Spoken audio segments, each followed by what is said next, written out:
રાજ્યના ડીજીપી વિકાસ સહાય દ્વારા અમદાવાદ શહેર પોલીસના 13 જેટલા વહીવટદારોની જિલ્લા બહાર બદલી કરવામાં આવી હતી, જેથી આ બદલી બાબતે 3 વહીવટદારોએ હાઈકોર્ટમાં પિટિશન કરતા ડીજીપીએ સ્ટેટ મોનિટરિંગ સેલને તપાસ સોંપી હતી। ત્યારે આ તપાસના સંદર્ભમાં નિર્લિપ્ત રાયે 13 વહીવટદારો પાસે અનેક નાણાકીય વિગતોની માંગણી કરી હતી, જેથી સોમવારે આ 3 વહીવટદારોએ ગુજરાત હાઈકોર્ટમાં કરેલી પિટિશન પરત ખેંચી લીધી હતી।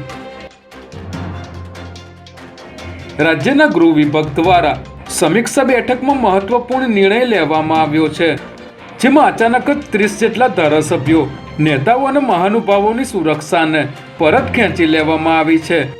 જોકે કોઈપણ વ્યક્તિને સુરક્ષા આપ્યા બાદ તેની 3 કે 6 મહિને ગૃહ વિભાગ, પોલીસ અને આઈબીના અધિકારીઓ દ્વારા સમીક્ષા કરવામાં આવતી હોય છે। ત્યારે 5 ધારાસભ્યો સાથે હવે 30 જેટલા વીઆઈપીની સુરક્ષા પાછી ખેંચી લેવામાં આવી છે।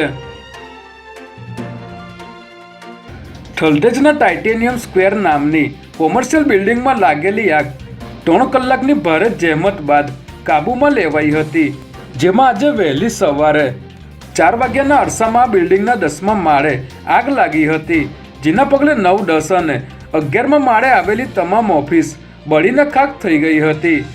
ઘટનાને પગલે ફાયર બ્રિગેડના ઉચ્ચ અધિકારીઓ સહિત ફાયરની 28 ગાડીઓ ઘટના સ્થળે પહોંચી હતી અને પાણીનો મારો ચલાવીને આગને કાબૂમાં લીધી હતી। જોકે આ ઘટનામાં કોઈ જાનહાનિ થઈ ન હોવાનું જાણવા મળી રહ્યું છે।